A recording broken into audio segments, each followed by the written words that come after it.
کرکټ بیا د مافیا لاسته ورغی. اصغر افغان لوبډلمشر شو. ګلبدین نایب عکس العمل ښیي. راشد ارمان ډالرو ګټلو ته وزګار شو. هغه مافیا چې کلونه یې د افغانانو ملي خوښي اختطاف کړې ده او د ملت پر ځای کرکټ د ځان لپاره پالي، یو ځل بیا په کرکټ راج چلوي او خپلو تورو هدفونو ته ورسېدل. کرکټ چې د ملت د خوښۍ سرچینه ده، ځینو مفسدینو د شخصي ګټو قرباني کړې ده او په هیڅ غلا، فساد، واسطه او میراثیزم پکې هیله ونه شوه. فرحان یوسفزي نن اعلان وکړ چې اصغر افغان بیرته لوبډلمشر دی او ځواب کې پخواني لوبډلمشر ګلبدین نایب وایي چې نن به دی خپل غوڅ عکس العمل وښیي. د کرکټ څارونکي په دې اند دي چې د کرکټ مافیا له ګلبدین سره ظلم وکړ او هغه یې ناحقه له لوبډلمشرۍ ایسته کړ.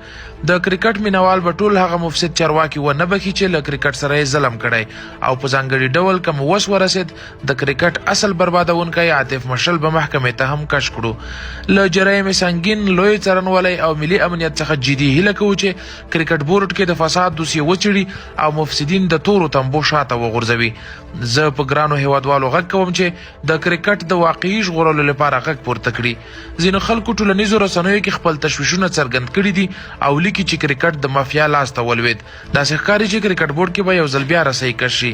ګرانو هیوادوالو دا ویډیو شریکه او د نورو معلوماتو لپاره پاڼه خوښه کړئ.